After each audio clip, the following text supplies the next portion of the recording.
자, 우리 하나님의 말씀 함께 보시겠습니다. 구약성경 에스겔입니다. 에스겔 9장입니다. 9장은 그렇게 길지는 않아요. 그래서 두 번에 좀 나눠서 보려고 합니다. 그래서 오늘은 에스겔 9장 1절부터 6절까지만 보도록 하겠습니다.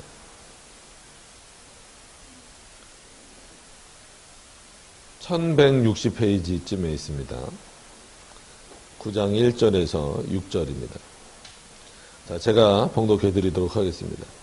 또 그가 큰 소리로 내 귀에 외쳐 이르시되 이 성읍을 관할하는 자들이 각기 죽이는 무기를 손에 들고 나오게 하라 하시더라.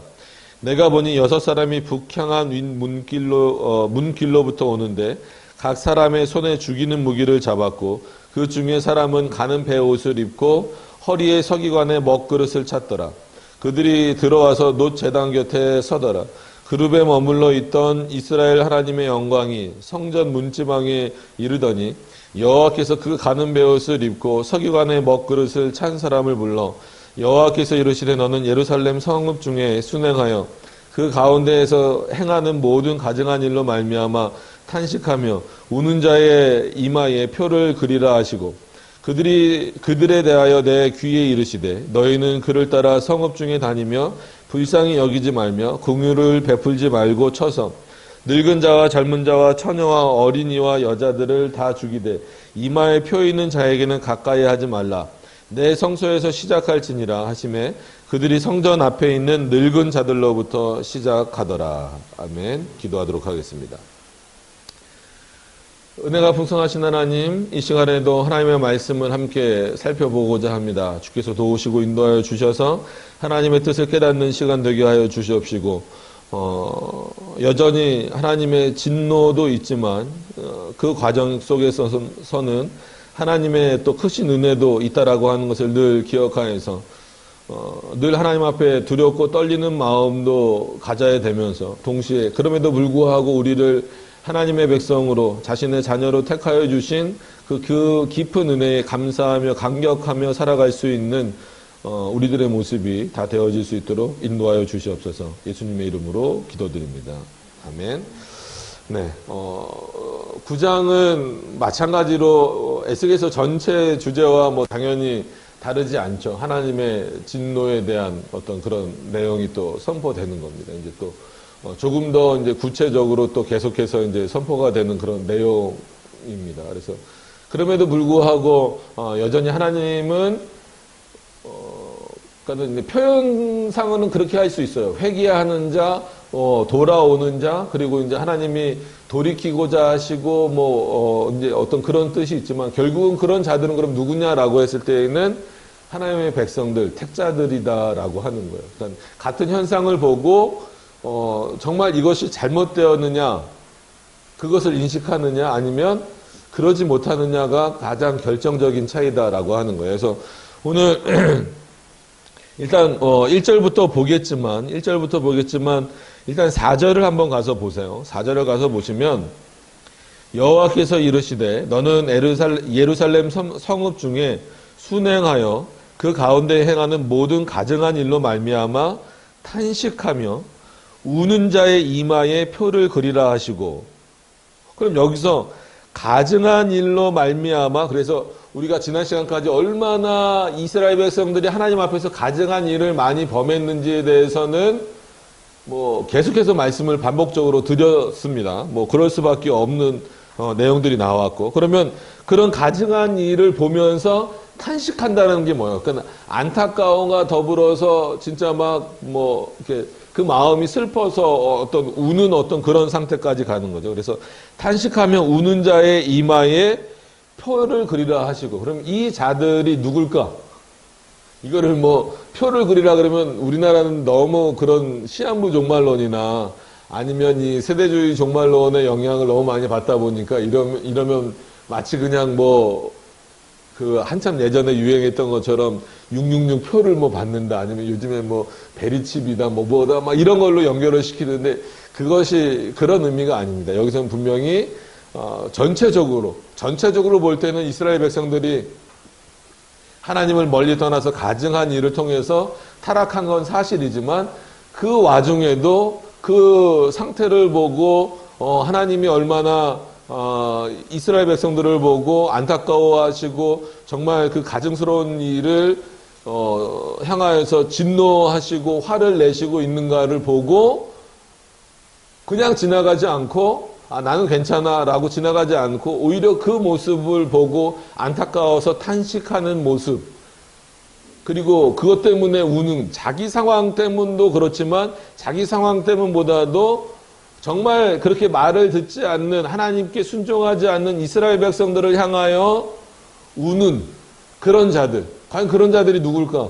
바로 하나님이 이런 시대에도 택하신 자들이다라고 하는 거예요. 그래서 오늘은 뭐 이마에 표를 그렸다 뭐 이런 것보다도 더 중요한 것은 뭐냐면 정말 이런 시대, 하나님의 경고와 진노가 임하는 이 시대에도 여전히 하나님의 말씀을 따르려고 하고 오히려 그 말씀을 따르지 않는, 지금으로 말하면 교회나 이 믿는 자들을 향하여서 탄식하며 우는 자들, 그게 어떻게 보면 그리스도인의 올바른 또 모습이기도 하거든요. 그러니까 그런 자들을 어떻게 하라는 거예요? 한마디로 넘어가라는 거예요. 이 진노를 피해서 넘어가라는 거예요. 자, 그거를 이해하기 위해서, 그래서 오늘 왜 이 말씀을 먼저 드리냐면 바로 가증한 말로 말미암아 탄식하며 우는 자가 누구냐면 여기서는 택자, 하나님의 택하신 자들로 이해를 하시는 게 좋다가 아니라 이해하셔야만 이 본문이 이해될 수 있다라고 하는 겁니다. 그래서 먼저 그 말씀을 드리고 1절부터 이제 좀 들어가 보도록 하겠습니다. 그래서 9장이 뭐 늘 말씀드리지만 에스겔서는 다 어떤 이스라엘 백성들의 진노, 이스라엘 백성들의 잘못에 대한 진노의 내용이지만 9장은 또 약간 또 그동안 보지 못했던 이상과 환상을 통해서 이렇게 보여주시는 그런 내용들이 있습니다. 그래서 1절부터 또 한번 보시면, 또 그가 큰 소리로 내기 위해 외쳐 이르시되, 이걸 너무나 문자적으로만 이해하시면 안 됩니다. 그러니까 하나님이 어떨 때는 소곤소곤 얘기하시고 어떨 때는 막 귀청이 떠나가도록 그렇게 말씀하신다는 게 아니라, 이것은 어떻게 보면 그만큼 하나님의 진노가 크다라는 것에 대한 의미와 더불어서 그 진노가 이제 임박했다라고 하는 거예요. 그래서 뭐 이제 헬라어가 아니죠. 히브리어 원어상으로 보면 이 부분이 아직 일어나지 않은 상태라고 여러 번 말씀드렸잖아요. 근데 완료형으로, 그러니까 완료형보다도 과거형 비슷하게 이렇게 좀 표현이 돼 있는 부분이에요. 그래서 그러면 이거를 지나간 걸로 볼 거냐? 지나가지는 않았단 말이에요. 그러면 어떻게 우리가 봐야 되느냐 했을 때 그거를 좀 갑자기 문법 얘기를 해서 그렇지만 과거형이 아닌 수동태적으로 보면 임박한, 그 정도로 이제 급박하게, 그리고 곧 임박한 하나님의 진노에 대한 어떤 그런 내용으로 이렇게 좀 볼 수 있습니다. 그래서 그런 차원에서 그가 큰 소리로 내기에 외쳐 이르시되 이 성읍을 관할하는 자들이 각기 죽이는 무기를 손에 들고 나오게 하라 하시더라. 그래서 이 성읍을 관할한다 그래서 이스라엘 백성이라고 생각하면 안 됩니다. 왜냐하면 늘 말씀드렸다시피 지금 이스라엘은 어디 가운데 있는 거예요? 포로 가운데 있는 거예요. 그래서 보통 그 주변에 있는 갈대아인들을 지금 부르신 거예요. 하나님이. 그래서 악한 자들이에요. 갈대아인들이 하나님 택자는 아니란 말이에요. 그럼에도 불구하고 어떤 도구로 지금 사용되기 위해서 부름을 받은 거예요. 이 갈대아인들은 이스라엘을 치는 도구로. 그러니까 갈대아인이 이스라엘보다 하나님 앞에 더 잘했다 이런 얘기가 아닙니다. 갈대아인은 어떻게 보면 더 우상숭배에 빠져 있는 자들이죠. 그러니까 지금 이스라엘의 상태가 어떤 상태인지를 이런 차원에서 좀 인식을 하셔야 되는 거예요. 그러니까 아무리 하나님이 택한 선민이라고 할지라도 갈대아인과 같이 이방인들을 통하여서 하나님의 그 진노하심을 당해야 될 정도의 수준까지 지금 그들의 신앙의 내용이 완전 밑바닥으로 떨어져서 하나님이 보시기에 아름다운 모습이 아니라, 선한 모습이 아니라 어떤 모습이다라는 거예요? 가증한 모습들로 가득 차 있다라는 거예요. 그래서 죽이는 기계, 그러니까 이게 그 개역개정판에는 이렇게 나왔지만 옛날 성경 뭐 한글판이나 아니면 더 옛날 성경에는 아주 직접적인 표현이에요. 사륙하는 무기. 그러니까 사륙이 뭐예요? 뭐 여기도 뭐 죽이는 거나 뭐 사륙이나 뭐 좀 그걸 좀 이렇게 한문을 풀어서 쓰기는 했지만 살육하는 무기라는 거예요. 그러니까 어마무시한 무기죠. 뭐 그냥 칼 하나 이렇게 들고 온 게 아니라 칼을 들고 오더라도 진짜 무시무시한 칼을 들고 온 거고 그런 거예요. 그리고 2절에 보니까 내가 보니 6사람이, 그래서 6사람이 무슨 의미일까 이런 거는 너무 이렇게 크게 관심을 안 가지셔도 됩니다. 그거보다는 더 중요한 것은 6사람이 북향한 윗문길로 오는데, 그러니까는 예루살렘 성을 하나님이 무너뜨리시는 어떤 그 계획이에요. 그러니까 자신을 예배하는, 그리고 자신을 위해서 제사 드리는 그 성전과 이런 것들을 멸망시키시는 어떤 하나님의 입장을 여러분들이 생각해 보면, 하나님이 어떤 마음으로 지금 이렇게 하실까? 그러니까 눈에 보이기에는 그러니까 이방인들이 그 교회를, 그리고 예루살렘 성전을, 뭐 지금으로 말하면 교회겠지만 예루살렘 성전을 멸망시키고 그 안에 있는 이스라엘 백성들을 다 죽이게 하시는, 그래서 마치 하나님이 없어 보이고 이방인들이 더 높아져 보이는 그런 모습을 보이시면서까지 이들에게 진노하시는 이유가 뭘까라고 하는 것을 여러분들이 깊이 생각하시면서, 여전히 이 시대에도 하나님의 물론 진노만 있는 시대는 아니지만 자꾸 진노를 불러 일으키는 일들을 하고 있어요. 그래서 누가 그랬는지 모르지만 어제도 또 기사를 보니까, 물론 뭐 태풍 기사를 많이 보셨겠지만 태풍보다 물론 더 마음이 아픈 기사가 있어요. 그래서 아직도 그 제네바나 이런 데 가면 뭐 우리는 그거를 숭상하려고 만들어 놓은 건 아닙니다. 숭상하려고 만들어 놓은 건 아니지만 배자나 그 다음에 존 낙스나 이런 사람들을 이렇게 조각해 놓은 게 있어요. 조각해 놔서 이런 사람들이 종교개혁자들이다라고 하는 것을 보여주기 위해서 우리는 뭐 절대 거기 앞에 가서 이제 마리아상 앞에 가서 기도하듯이 그렇게 하는 게 아니라 이런 인물들이다. 근데 동성애를 지지하거나 아니면 뭐 약간 페미니스트 같은 사람들이 거기다가 이렇게 무지개 색깔로 이렇게 조형물 위에다가 아예 부어버렸어요. 그러니까는 기가 막힌 거죠. 그러니까는 어떻게 보면 기독교의 모든 거를 다 부정하고 싶은 사람들이 행하는 모습이에요. 물론, 배자라는 인물, 그런 종교개혁자들의 인물이기는 하지만, 그것을 가지고 직접 성경을 뭘 한 건 아니지만, 그거를 한 거랑 똑같은 의미란 말이에요. 그러니까 어떻게 보면 오늘 본문하고 어느 정도는 좀 약간 좀 오버랩이 되는 그런 내용들이 있는 거예요. 그러니까 오죽 교회가 타락하고 하나님의 말씀으로부터 멀어졌으면 여태까지 그런 일이 없었고, 참 그걸 바라보면서 믿지 않는 사람들도 참 종교개혁을 일으킨 정말 훌륭한 인물들이구나라고 하고 이렇게 지나가는 어떤 그런 곳을 실제로 사진 위에 보면 그 페인트로 이렇게 그 무지개 색깔 같은 페인트 있잖아요. 파란색, 빨간색, 노란색 이런 걸로 쫙 이렇게 칠해놨다기보다는 그냥 위에서 버버린 거죠. 그러니까는 완전히 그렇게 된 모습을 보면서 좀, 안타깝다. 그러면서, 이 시대의 교회가 이런 모습으로 세상에 비춰지고 있구나라고 하는 그런 안타까움이 있었어요. 그러니까 오늘도 어떻게 보면 이스라엘이 얼마나 가증스러운 일을 했으면 그거보다 더 하나님으로부터 멀리 있는 갈대아인들을 불러서 사륙하는, 그들은 죽이는 거에 익숙해져 있는 사람들이니까 이 시대도 그랬고, 사륙하는 무기를 들어서, 여러분 오늘의 마지막 절이지만 6절 보세요. 처참하잖아요. 늙은 자와 젊은 자와 처녀와 어린이와 여자를, 늘 말씀드리지만 전쟁에서도 최소한 불문율은 누구만 죽이는 거예요? 서로 군인들만 죽이는 거지 이런 사람들은 안 죽이는 거예요. 이렇게 하다 보면은 뭐 어쩔 수 없이 불문율이어도 뭐 폭격이 뭐 꼭 뭐 군인들 위에만 쏟아지는 건 아니니까. 그럼에도 불구하고 일부러 죽이는 거는 거의 요즘 전쟁에서도 그렇게 많이 있지는 않단 말이에요. 그럼에도 불구하고 이때는 누가 명령하시는 거예요? 하나님이 명령하시는 거예요. 그 갈대아인들에게.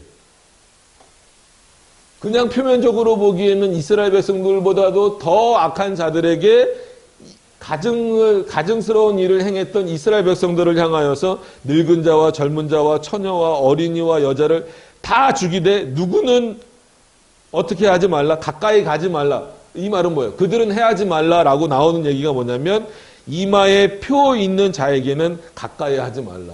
그래서 제가 먼저 아까 사절을 읽어드린 거예요. 어떤 자가 이마에 표를 그린 자예요?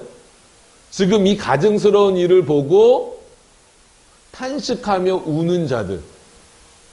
소수겠지만 그 자들이야말로 누구라는 거예요? 이 시대에 남아있는 하나님의 백성이라는 거죠.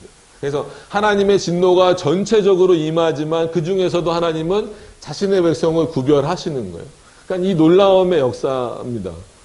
그런데 이걸 어떻게 구별하시느냐라고 했을 때에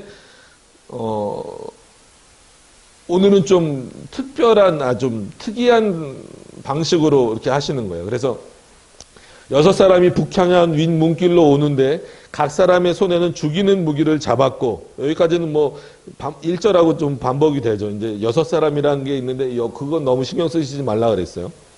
그 중에 한 사람이 가는 베옷을 입고 허리에 서기관의 먹그릇을 찼더라. 그들이 들어와서 놋 제단 곁에 서더라. 그랬을 때, 그러니까 6사람이라고 표현을 했으니까 6사람이겠죠. 근데 그 중에 한 사람이라고 했어요. 한 사람이 베옷을 입고 허리에 서기관의 먹그릇을 찼더라. 이게 누굴까라고 하는 거예요. 이게 누굴까라고 했을 때 이거를 누구로 해석을 해야 될까요?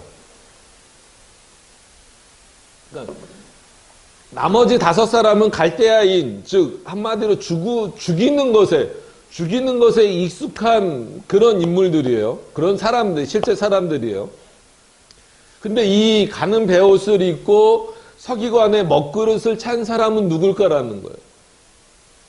왜냐하면 이 사람을 따라서 다니게 해요. 하나님이 갈대아인을 들어서 쓰시기는 하는데, 지금도 이 6절에도 보니까 이마에 표 있는 자에게는 가까이 가지 말라라고까지 말씀을 하시면서 이 베옷 입은 사람을 따라다니라는 거예요. 너가 먼저 앞서가고 나머지 5사람이 가서 누구는 죽이고 누구는 죽이지 말라는 거예요. 분명한 기준은 뭐예요? 다 죽이되 이마에 표를 받은 사람은 죽이지 말라는 거예요. 그렇기 때문에 그 일을 행하기 위해서 이 정말 사륙에 한마디로 익숙해져 있는 이 5명이 이 베옷 입은 한 사람을 따라다니라는 거예요. 그렇게 하라는 거예요. 이것도 하나님이 순종케 하시는 방식이에요. 갈대아인이 하나님에게 순종할 일이 없는데 그런 방식을 쓰시는 거예요. 마치 욥기와 같은 방식이죠. 그래서 이 베옷 입은 사람을 보통 또 그리스도로 볼 수도 있지만 여기서는 이제 천사로 보셔야 됩니다. 하나님이 보내신 천사로 이해를 하셨으면 좋을 것 같아요. 왜냐하면 이 3절이 그거예요. 3절 이거 하니까 옛날에 이제 그 기억이 나는데 일단 읽고 말씀을 드릴게요. 그룹에 머물러 있던 다 같이 한번 읽읍시다. 이게 왜 천사일 수밖에 없는지에 대해서 한번 좀 읽어보시죠. 3절을 다 같이 한번 읽겠습니다. 시작. 그룹에 머물러 있던 이스라엘 하나님의 영광이 성전 문지방에 이르더니 여호와께서 그 가는 베옷을 입고 서기관의 먹그릇을 찬 사람을 불러. 그러니까 보통 구약에 현현하는, 즉 인간의 몸을 입고 오시는 그 존재를 어거스틴은 삼위일체 하나님의 어느 위격이든지 올 수 있다라고 표현을 한 겁니다. 근데 칼빈은 구약에 나타나는 어떤 현현하는 존재는 예수 그리스도 아니면 천사라고 봤어요. 그러니까 이게 이제 어거스틴하고는 약간 다릅니다. 근데 오늘은 분명히 왜 천사일 수밖에 없냐면 그룹은 나중에 설명할게요. 그룹에 머물러 있던 이스라엘 하나님의 영광이 성전 문지방에 이르러 여호와께서 그 가는 베옷을 입고 서기관의 먹그릇을 찬 사람을 불러라는 표현을 했기 때문에 보통 우리가 여호와 그러면 성부로만 이해를 하는데 그렇지 않아요. 삼일차 하나님으로 이해를 해야 됩니다. 그런 차원에서 천사다라고 우리가 해석을 할 수 있는 겁니다.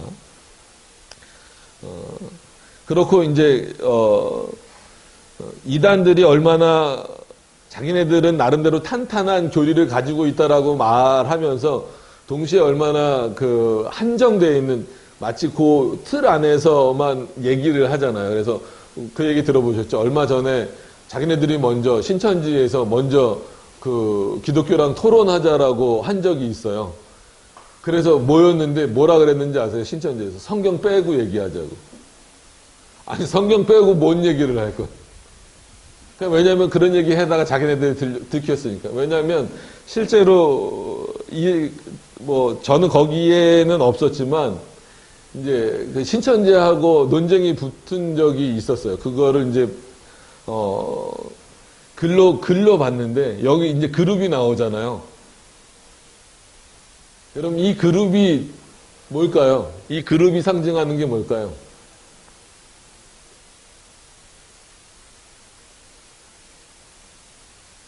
최소한 교회를 이렇게 좀 다니시고 설교를 들으셨으면 이 그룹은 하나님의 어떤 뭐라 그럴까요? 욥기나 이런 데 잘 표현되어 있지만 하나님의 어전회의 뭐 이런 거 비슷하게 그 하나님의 어떤 그런 그 영광스러운 뭐 이런 것들을 전체적으로 의미해서 단수예요, 단수로.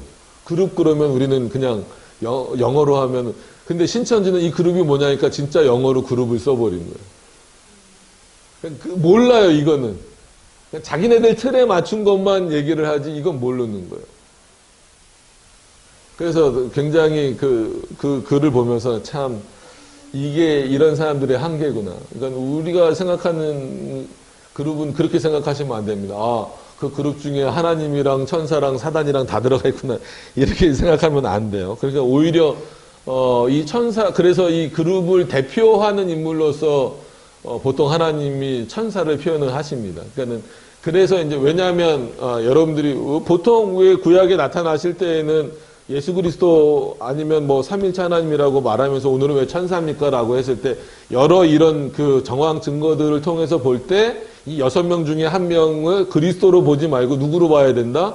천사로 봐야 된다라는 것을 말씀드리려고 한 거예요. 여기서 말하는 그리고 3절에 나오는 그룹은 말 그대로 영어로 G로 시작하는 그 그룹이 아닙니다. 근데 거기서는 그런 실수를 하는 거예요. 그게 참 안타깝다는 거죠. 근데 그걸 그냥 옳다고 이제 빠져들어가는 모습이 이제, 있어서 바른 교리가 더 중요한 겁니다. 자, 그러니까 그룹에 머물러 있던 이스라엘 하나님의 영광이 성전 문지방에 이르러 여호와께서 가는 베옷을 입고 서기관의 먹그릇을 찬 사람을 불렀다라는 거예요. 그러니까 천사를 당연히 부르시죠. 사단도 하나님이 부르시는 방식이 욥기에 나오잖아요. 근데 그거랑은 다릅니다. 그러니까는 천사를 불러서 일을 시키시는 거하고 사단에게 그 일을 주시는 거하고는 허락하시는 거하고는 전혀 다른 방식이에요. 그러니까는 마치 갈대아인이 이방인임에도 불구하고 그들은 징계를 내리는 도구로서 사륙하는 도구로서 쓰여졌을 뿐이지 그렇다라고 해서 갈대아인이 구원받는 게 아닌 것처럼 사단도 마찬가지로 하나님의 영역 안에서 움직이는 거예요. 하나님의 그 섭리 안에서 작정 안에서 다 움직이는 겁니다. 그것을 여러분들이 분명히 기억을 하셔야 돼요. 그래서 사단이 부리는 허세에 속으시면 안 됩니다. 그게 이제 대표적인 게 늘 말씀드리는 것처럼 공중권세 잡은 자 여전히 예수 그리스도입니다. 하나님이시고 그러니까 한 번도 하나님이 공중권세를 빼앗기신 적이 없는데 우리는 자꾸 공중권세 잡은 자 그러면 사단 이렇게 얘기하잖아요. 그건 사단 스스로가 이렇게 허세를 부리는 것 뿐이고 그래 보이는 것 뿐이고 어떤 부분에서는 하나님이 그것을 일정 부분 그냥 이렇게 내버려 두시고 허락해 주시는 부분이 있지만 여전히 공중권세는 하나님이 잡고 계시는 거예요. 여러분들 그 부분을 절대 놓치시면 안 됩니다. 그래서 오늘 이런 표현들을 쓸 때 오늘 뭐 주석에서는 칼빈이 그런 표현을 쓰지 않지만 기독교 강요나 이런 데 보면은 그 문장만 보면은 언뜻 이해가 잘 안 될 수도 있어요. 보신 분들은. 그러니까 그렇습니다. 그러니까 성령이 역사하는 곳에는 반드시 사단도 역사한다. 그러니까 이런 표현들이 있어요. 그럼, 왜 이렇게 하실까라고 했을 때, 이런 어떤 그 전체 섭리의 방식을 놓고 볼 때, 결국은 천사가 오히려 지금 누구를 이끌고 가고 있는 거예요. 사륙하게 만드는 갈대아인, 이방인들을 이끌고 있는 거예요. 그래서 한마디로 누구를 죽이라. 하나님의 명령이지만 누구를 죽이라. 그 갈대아인에게 마치 자유가 주어져서 이스라엘을 막 닥치는 대로 다 죽이라는 그런 개념이 아니에요. 하나님의 명령이 이스라엘 전체에게 주어졌어요. 죽이라는 명령이 주어졌지만 누구를 따라서, 천사를 따라서 천사가 구별한, 즉 천사가 구별한 건 아니지만 하나님이 천사로 인하여서 구별하게 만드신, 그게 누구예요? 이마에 표를 받은 자들. 근데 그 자들이 누구라는 거예요? 이 가증한 일을 보고 탄식하며 우는 자들이라는 거예요. 이 자들은 천사가 앞서가고 있고 한마디로 갈대아인, 사륙하고 있는 갈대아인들이 뒤따라가고 있기 때문에 천사가 지나가면 자기네들이 아무리 사륙하고 싶어도 어떻게 해야 되는 거예요? 지나가야 되는 거예요. 이게 하나님의 독특한 섭리의 방식이 지금 이 9장에 나타나기 때문에 말씀을 드리는 겁니다. 그러니까 언뜻 잘 이해가 안 되잖아요. 어떻게 아무리 이스라엘 백성들이 잘못했다 하더라도 더 패역한 자들을 들어서 자신의 백성들을 치실까? 근데 살펴보면 그것만 있는 게 아니라 실제로 한마디로 형벌을 받는 자들은 가증스럽게 하나님을 섬긴 자들이지, 거기서 벗어나서 아무리 그 안에 있다 할지라도 거기서 벗어나서 하나님을 올바로 섬기려고 하고 여전히 가증스러운 모습을 보며 탄식하고 있는 자들.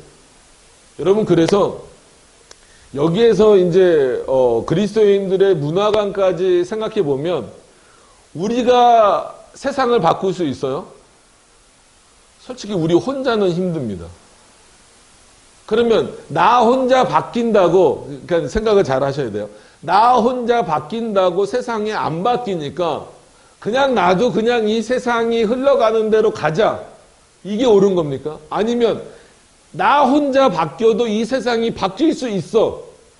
이게 옳은 겁니까? 질문이에요. 다시 한 번 더 드릴까요? 세상이 이런데 나 혼자 바뀐들 무슨 의미가 있어? 그러니까 그냥 세상이 흘러가는 대로 따라가자. 이게 옳은 건가요? 아니면 나 혼자라도 바뀌면 이 세상이 바뀔 수 있어. 이게 옳은 건가요?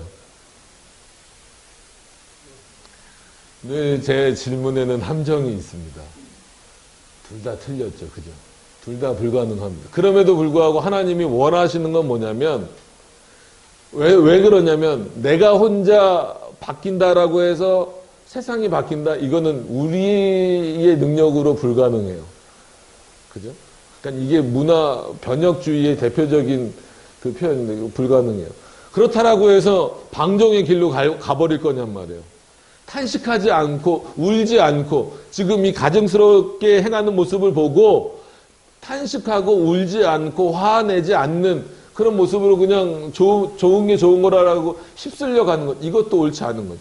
아무리 세상이 정말 진짜 하나님 앞에서 가증스러운 모습을 드러내고 있어도, 진짜 우리에게 그것이 숭배의 대상은 아니어도, 그래도 귀중한 어떤 문화유산으로, 기독교의 문화유산으로 남아있는 그 배자나 그 존 낙스 머리 위에다가 페인트를 그렇게 들러붙는 그런 어떤 상황 속에 있다 할지라도 나 혼자만큼이라도 그런 모습들을 탄식하며 안타까워하며 하나님 앞에 있는 모습이 하나님이 기뻐하시는 모습이라는 거예요.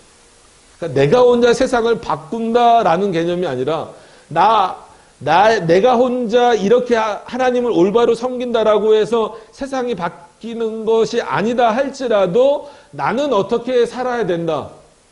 라는 거예요. 하나님의 말씀대로 살아야 된다. 이게 기독교인들, 즉 그리스도인들이 갖고 있어야 되는 본질적인 어떤 사고고 문화적 개념이라는 거예요. 그런 차원에서 여기에서 이제 칼빈의 문화를 바라보는 관조주의적 개념이 조금 나오는 거죠.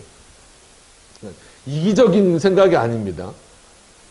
이기적인 생각이 아니라 나 혼자 애써서 세상이 바뀔 수도 없고 그렇다고 방종으로 가서도 안 되고 그럼 나는 어떻게 할 거냐라고 했을 때 물론 세상에 선한 영향력을 미쳐야 되지만 그러기 위해서는 그리고 하나님 앞에 내가 올바로 서기 위해서는 하나님의 말씀대로 사는 것이 그리스도인다운 모습이다라고 하는 거예요.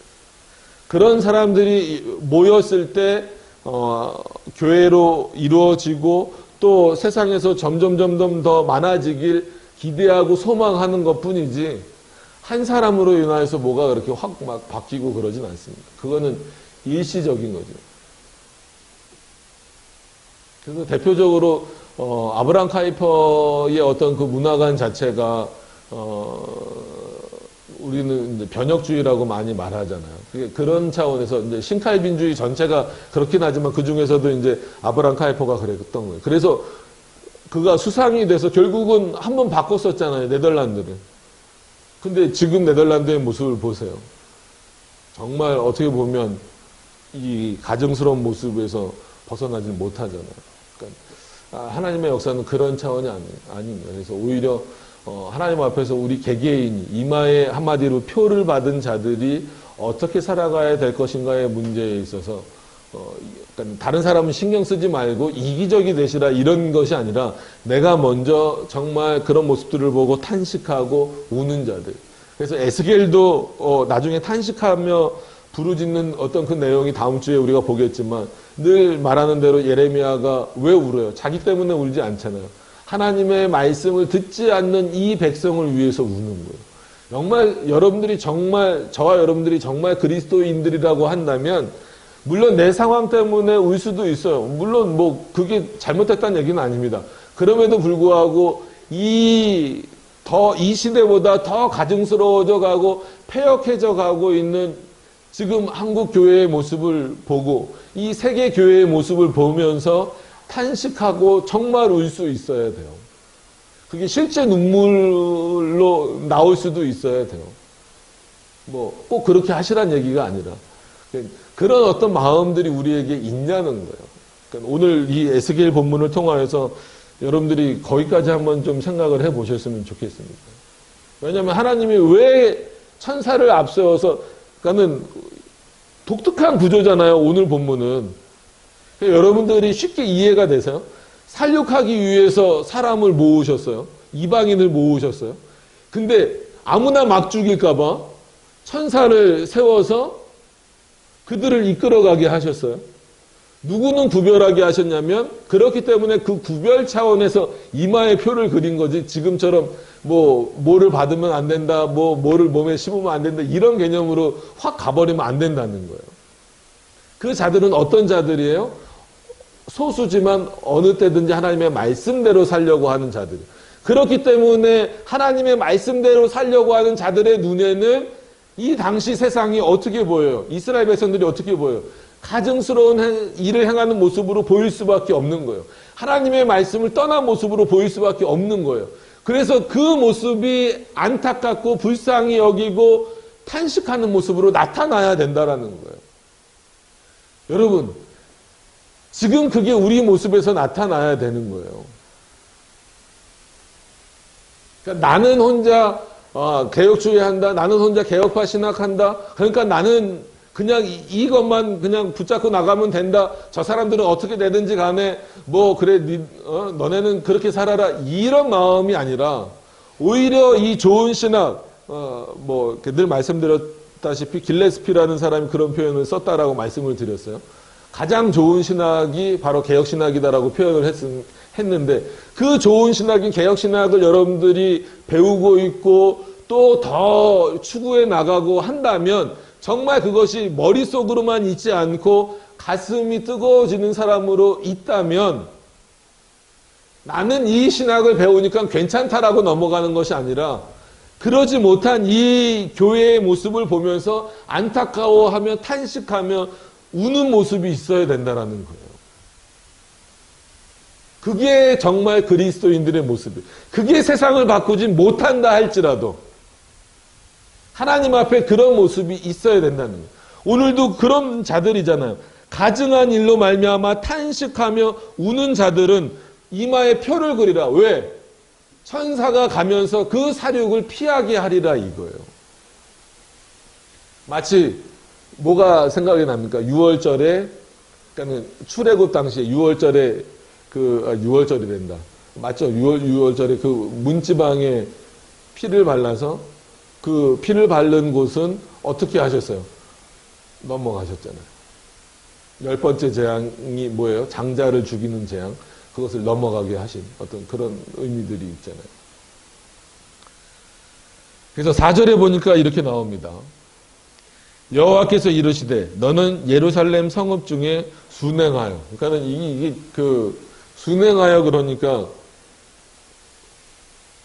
물론 뭐 순종의 의미도 있고 뭐도 있고 그렇지만 원래 의미보다도 이 의미는 어떻게 이해하시는 게 좋냐면 선행하여 너가 먼저 이렇게 앞서가는 차원으로 그래서 살육하는 자들이지만 뒤따라오게.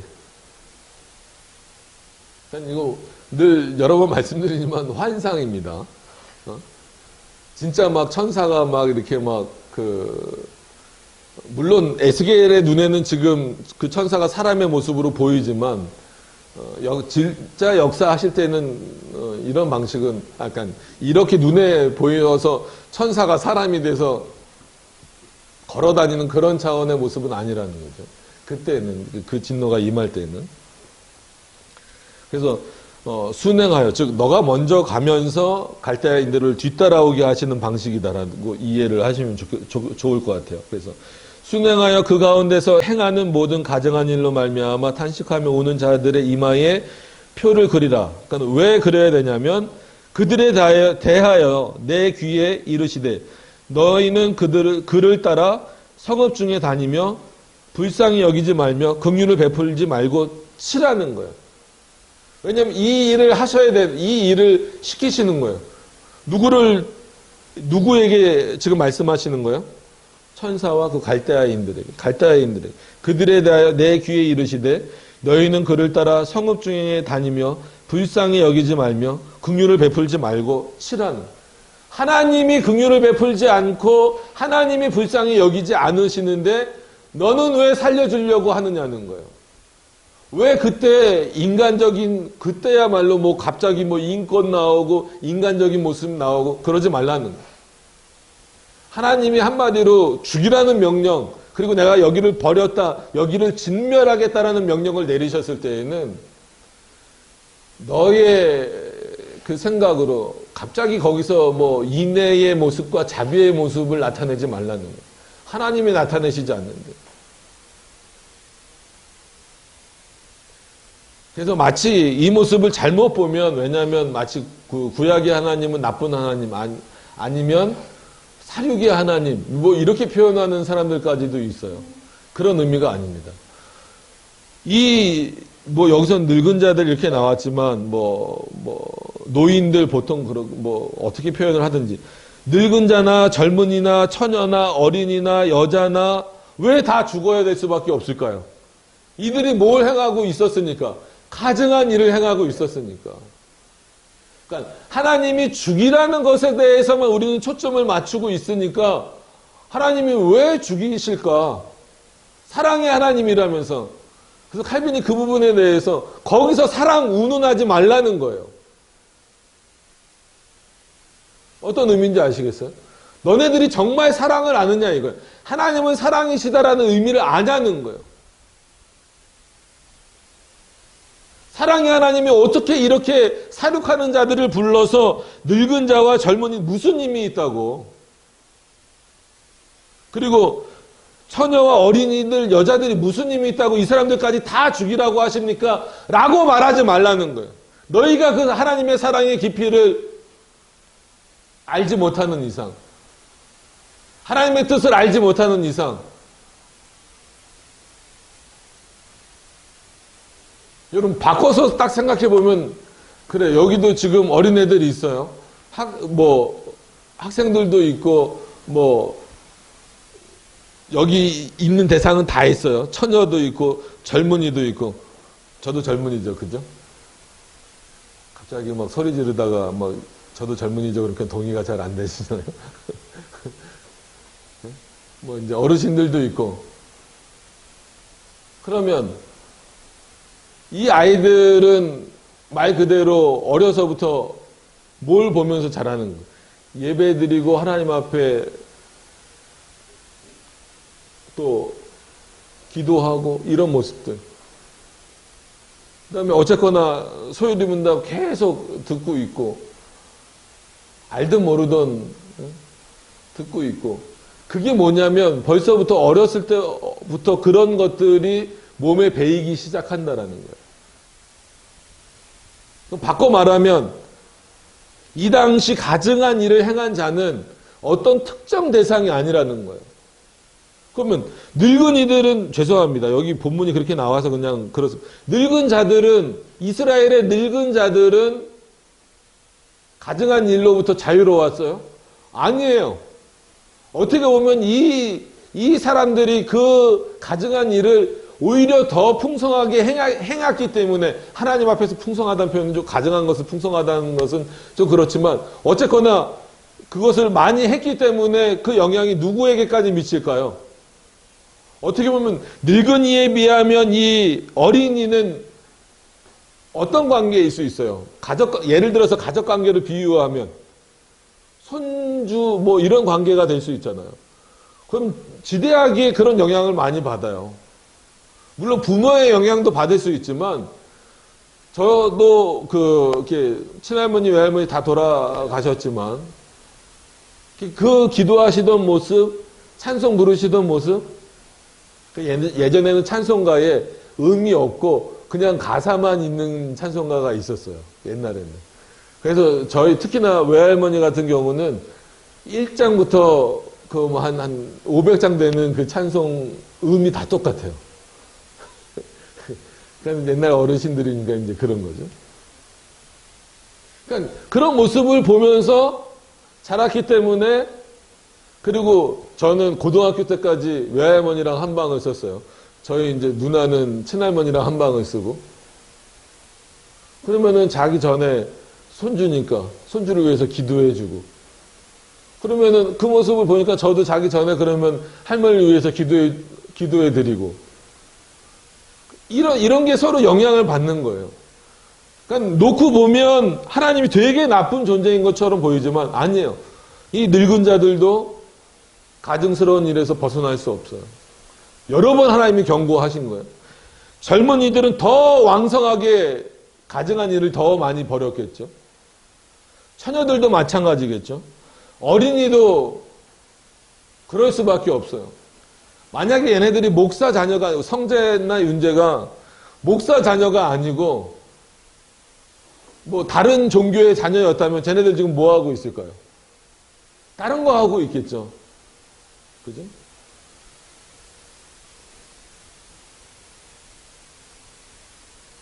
그래서 늙은이와 젊은이와 처녀와 어린이와 여자를 다 죽이되라고 말씀하시는 거예요. 그 사람들은 어떤 자들이니까? 가증한 자들이니까. 그럼 반대로 누구는 죽이지 말라? 이마에 표 있는 자에게는 가까이 하지 말라. 그들은 죽이지 말라는 거예요. 그럼 이마에 표 받은 자들은 누굴까요? 거기는 소수지만 거기에도 또 누가 있을까요? 늙은이들도 있을 거고 젊은이들도 있을 거고, 그냥 본문에 나온 대로 누구도 있을까요? 저만 너무 그렇게 쳐다보시지 말고 처녀도 있을 거고 어린아이도 있을 거고 아이도 있을 거예요. 한번 이거를, 그러면은 이마에 표 받은 자는 누굴까? 단순히 그냥 에스겔처럼 이렇게 수준이 신학적, 이때로 말하면 신학적 수준이 높은 자일까? 뭐 제사장 드릴까? 그렇지 않다라는 거예요.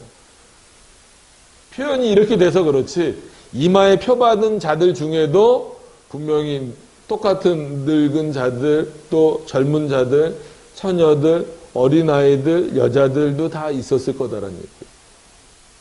즉 여기서 오히려 하나님이 구별하시는 대상은 누구예요? 내 백성. 아무리 그 육적 이스라엘 안에 있더라도 내 백성, 그리고 그 가정한 모습을 보면서 탄식하는 그 백성들과 여전히 하나님을 가증스럽게 여기는 자들로 구별되는 거예요. 그래서 천사를 앞세워서 갈대아인을 사륙하는 갈대아인을 보내시면서 누구를 죽이라는 거예요? 단순히 늙은이와 젊은이가 아닙니다. 누구를 죽이라는 거예요? 하나님의 말씀을 그리고 하나님의 성전을 가증스럽게 더럽힌 자들, 하나님의 말씀에 불순종하는 자들을 죽이라는 거예요. 나는 그들에게 긍휼을 베풀지 않겠다라고 하는 하나님의 말씀을 기억하라는 거예요. 그럼 하나님의 사랑이 없느냐? 아니죠. 하나님의 사랑은 누구에게 임하고 있는 거예요? 이마에 표받은 자들에게 임하고 있는 거예요. 내가 그들은 어디에서 이 사륙으로부터 어떻게 하겠다? 건져내겠다. 그러기 위해서 누구를 앞세워 보내겠다? 사륙하는 자들을 앞세워서 천사를 보내겠다라는 거예요.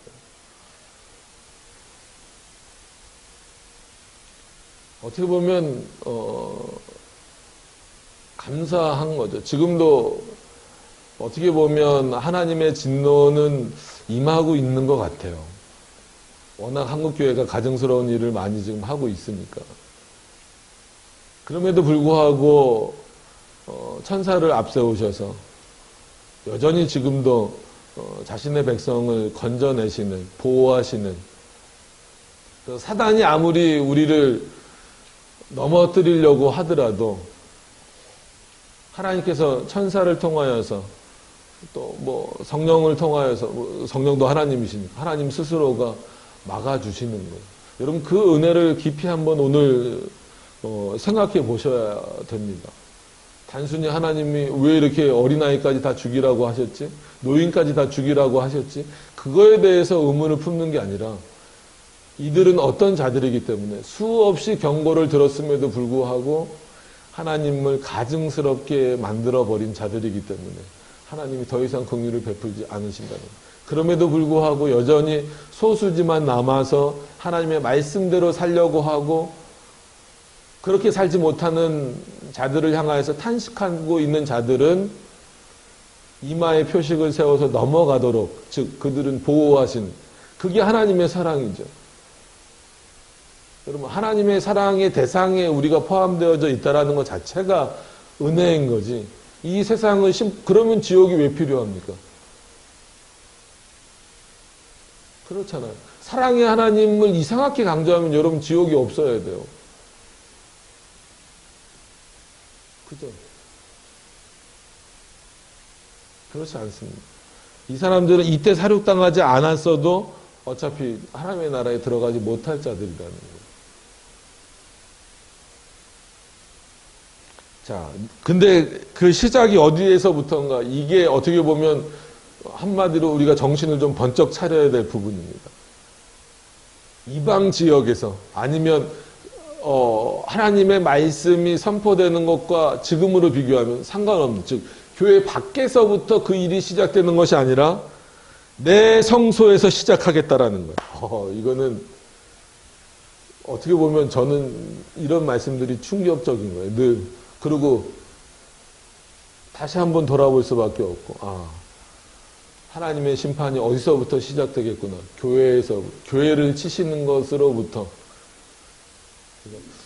왜 요즘에 이렇게 한국 교회도 그렇고 전 세계 교회가 이렇게 하나님의 말씀으로부터 멀어지고 있을까? 늘 생각할 때, 그거 자체가 하나님의 진노구나라는 생각을 많이 갖습니다. 내 성소에서 시작할지니라 하시니 그들이 성전 앞에 있는, 여러분 지난 시간에 기억해 보신다면 성전 앞에 있는 늙은 자들로부터 여기서는 보통 장로를 의미합니다. 그죠? 우리가 지난 시간에 봤잖아요. 16절에 보면 그가 또 나를 데리고 여호와의 성전 뜰 안에 들어가시니라.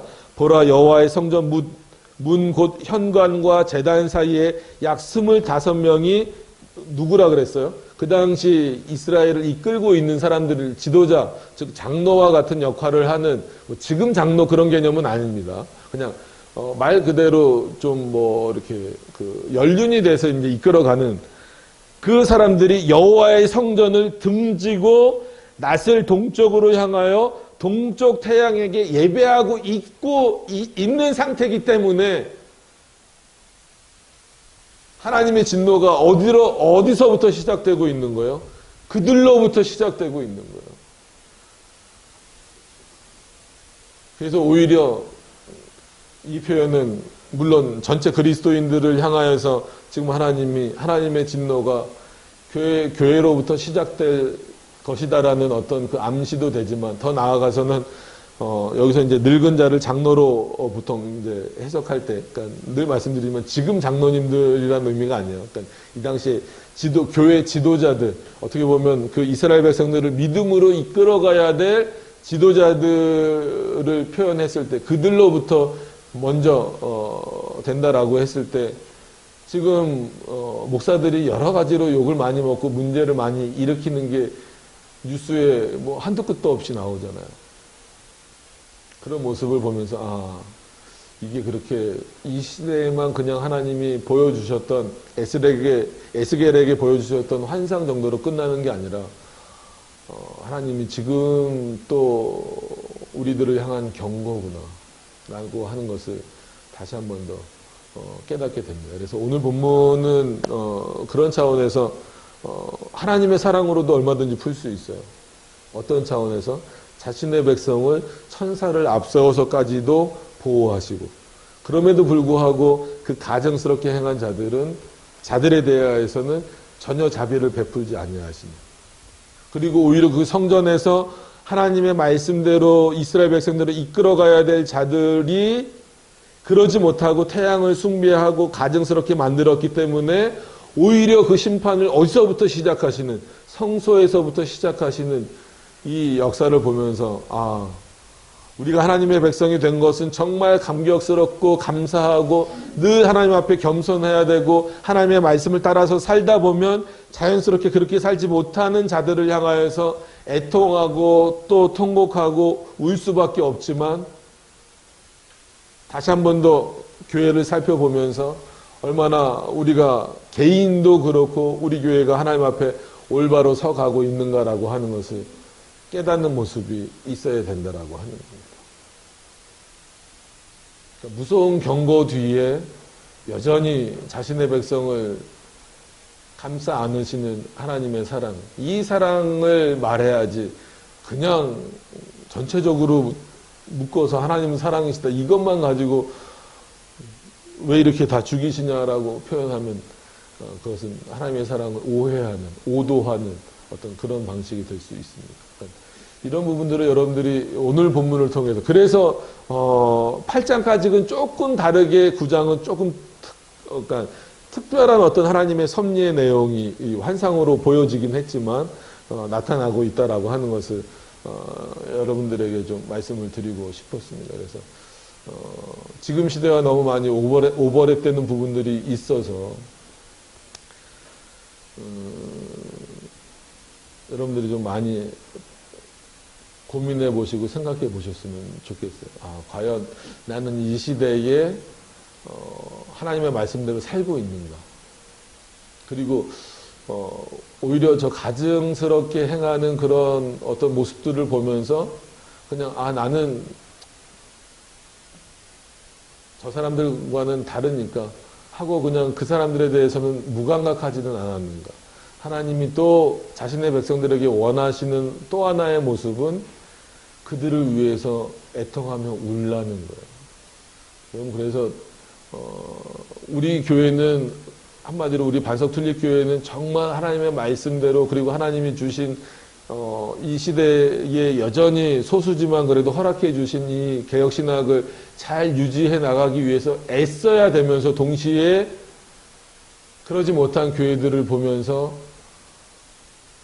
저 교회 심판받을까 이런 모습이 아니라 애통하는 마음을 여러분들 갖고 있어야 된다는, 우리가 그래야 된다. 그래서 막 그런 교회들을 보면서 그 교회 무너져야 돼, 뭐 어떻게 해야 돼, 이것이 아니라 그런 못된 마음이 아니라 정말 애통하는 마음으로 오늘 그래서 이 표현이 가증한 일로 말미암아 그러니까는 가증한 일을 행하는 모습을 보는 것으로 그 모습이 너무 안타까워서 탄식하며 우는 자들 이게 정말 그리스도인들의 모습이에요. 그들을 막 비판하고 비난하고 너넨 그렇기 때문에 진노의 대상이야. 그러니까 너네들은 다 올바른 교회가 아니야. 그건 거짓 교회야. 뭐야. 이렇게 막 비판만 하는 것이 아니야. 물론 비판이 필요합니다. 그럼에도 불구하고 왜냐하면 올바른 옳고 그름을 가리기 위해서 비판이 필요하지만 어떤 마음이 있어야 되는 거예요. 바르게 섬기지 못하는 모습들에 대하여서 탄식하는 모습이 우리 안에 있어야 된다는 거예요. 그게 정말 그리스도의 사랑을 보여주는 모습이다. 그래서 아까 말씀드린 거예요. 그런 모습으로 세상을 우리가 바꿀 수 있느냐? 그러지 못한다 할지라도 그렇다고 또 세상이 휩쓸려야 되느냐? 그럴 수도 없다라는 거예요. 그럼 어떻게 해야 되느냐? 말 그대로 오늘 이 말씀처럼 안타까운 탄식과 그 탄식은 결국은 뭘로 돌아오는가요? 나를 더 견고케 하는 모습으로 돌아오는 거예요. 그러니까 내가 더 하나님의 말씀에 굳건히 서야 되겠구나. 정말 우리가 가지고 있는 이 신학에 더 올바로 서야 되겠구나. 정말 이것이 분별력이 되어서 이 세상을 분별해 가고 이 시대를 분별하고 더 하나님이 기뻐하시는 모습으로 나가면서 그러지 못한 자들을 불쌍히 여기고 긍휼히 여길 수 있는 그런 마음. 그러면서 동시에 이렇게 패역해져 가는 세상이라 할지라도 하나님이 우리를 어떻게 지키시는구나. 천사를 앞세워서 마치 갈대아인, 그 사륙을 좋아하는 갈대아인으로부터 우리를 보호하시듯이 늘 사단으로부터 우리를 보호해 주고 계시는구나. 누가? 하나님께서 보호하고 계시는구나. 그 믿음을 여러분들 반드시 소유하실 수 있기를 바랍니다. 그게 여러분들에게 은혜가 됐으면 좋겠어요. 그걸 정말 하나님의 은총으로 여기셨으면 좋겠습니다. 우리 기도하도록 하겠습니다.